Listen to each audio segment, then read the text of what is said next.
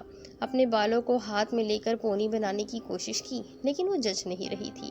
اس کے چہرے پہ خود سے روٹھ جانے کے تاثرات آ گئے۔ صاف رنگ کتنی بڑی نعمت ہے، ایک گورے چٹے لوگوں کو کیا پتا، جو دل کرتا ہے پہن لیتے ہیں، روتے ہیں تو سرخ ہوتی ناک سے اپنی طرف توجہ مبذول کروا لیتے ہیں۔ سانولے رنگ والے بھاگتی دوڑتی چمکتی زندگی میں دنیا کی چکا چوند کو ہی دیکھتے رہ جاتے ہیں اور بس افسوس کرتے رہ جاتے ہیں۔ انہیں دنیا سے کچھ ملتا ہے تو کج ادائی، ستم ظریفی اور بے توجہی۔ کج ادائی اور ستم ظریفی تو سمجھ میں آ جاتی ہے، بندہ اس کو سہنے کی کوشش کرتا ہے، لیکن بے توجہی تو اتنی کڑوی دوا ہے کہ حلق سے نیچے ہی نہیں اترتی۔ اگر اتر جائے تو ساری دنیا دل سے اتر جاتی ہے۔ آئینے کے سامنے یوں ساکن کھڑا دیکھ کر تسکین کمرے میں آئی۔ رنگت کا دکھ پاکیزہ کے اندر اتنا شور مچایا کرتا کہ تسکین اس کے جھکڑ اپنے اندر چلتے ہوئے بھی محسوس کر لیتی۔ کیا سوچ رہی ہو؟ اس نے پاکیزہ کے کندھے پہ ہاتھ رکھ کر پوچھا۔ کچھ نہیں۔ وہ کندھے پر رکھے ہاتھ کی پرواہ کیے بغیر آئینے کے سامنے سے ہٹ گئی۔ ہاتھ نیچے کو لڑک گیا۔ ظاہری رنگت کوئی اہمیت نہیں رکھتی، یہ رنگ تو کچے رنگ ہے۔ رنگ چڑھانا ہے تو کردار کا چڑھاؤ، کبھی نہیں اترے گا۔ جتنا چوکھا کردار کا رنگ ہوگا اتنا طلسم تمہاری ذات میں ہوگا۔ یہ جو دکھ جاگتا ہے تمہارے اندر بار بار کہ لوگ مجھے نہیں دیکھتے، یہ سب شہد کی مکھیاں بن جائیں گے اور تم ان کے لیے میٹھا سارے دکھ ختم ہو جائیں گے، اور وہ بھی ایسے کہ جیسے کبھی تھے ہی نہیں۔ تسکین بستر پہ بیٹھی آئینے کی طرف پشت کیے پاکیزہ کے بالوں کو ہاتھوں سے سنوارتے ہوئے بولی۔ آج خلاف معمول اس کا مزاج بہت اچھا تھا۔ پرانی دوست کے ساتھ پی گئی گرم چائے نے دل کا موسم بھی ٹھنڈا کر دیا تھا۔ کتابیں باتیں ہیں یہ میری زندگی ہے، کوئی مووی نہیں چل رہی جس میں بس 3 گھنٹے بندہ رو پیٹ کر گزار لے۔ یہ میری زندگی ہے، مجھے روز لوگوں کا سامنا کرنا ہوتا ہے، ان کے سوالیہ نظروں کو برداشت کرنا ہوتا ہے۔ جس دن نئے بندے سے سامنا ہوا، ایک دفعہ پھر سے ہزاروں دفعہ کی اپنائی گئی مسکینیت کا لبادہ مجھ پہ آلی پڑتا ہے۔ میں تو تھک جاتی ہوں، اوپر سے سب کو اپنا آپ مضبوط دکھا دکھا کر اندر سے ٹوٹ ٹوٹ کر تھک جاتی ہوں۔ جب میں اعتماد سے بولتی ہوں تو سب کو میری آواز سنائی دیتی ہے، جس میں کوئی کپکپاہٹ نہیں ہوتی، لیکن کسی کو اس میں گزری رات بہائے گئے آنسو کی حدت نہیں محسوس ہوتی۔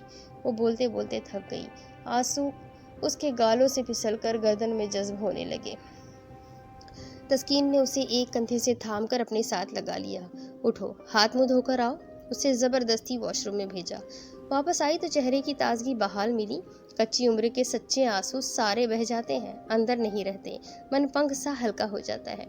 تسکین نے پاکیزہ کے سامنے کے بالوں کو بل دے کر دونوں کانوں کے پیچھے پن لگا دیا، پشت پہ بال کھلے چھوڑ دیے۔ پاکیزہ کو جب آئینے کے سامنے لے گئی تو اس کے چہرے پہ بھی ہلکی سی مسکراہٹ آ گئی۔ وہ کافی اچھی لگ رہی تھی۔ پاکیزہ نے خود ہی آئی لائنر اور لپ گلاس لگایا، اور پھر تسکین پھپھو سے یہ نصیحت لے کر نکل آئی کہ وقت پر گھر آ جانا۔ میم نگین کی منگنی تھی۔ وہ نہم کلاس کی انچارج ہونے کے ساتھ ساتھ بچوں کی بہت اچھی دوست بھی تھی۔ اپنے اکا دکا شاگردوں کو بھی اپنی خوشی میں شامل کرنے کے لیے دعوت نامے دیے گئے تھے۔ پاکیزہ جیسی سلجھی ہوئی اور فرما بردار بچی کو بلائے بغیر تو دعوت ناموں کا مقصد ہی پورا نہ ہوتا۔ اب اس کے آگے کی سٹوری میں آپ کو اگلی قسط میں سناؤں گی کہ آگے اس کہانی میں کیا ہوگا۔ یہ جاننے کے لیے میرے ساتھ بنے رہیں، اگلی قسط میں پھر ملیں گے۔ تب تک کے لیے اللہ حافظ۔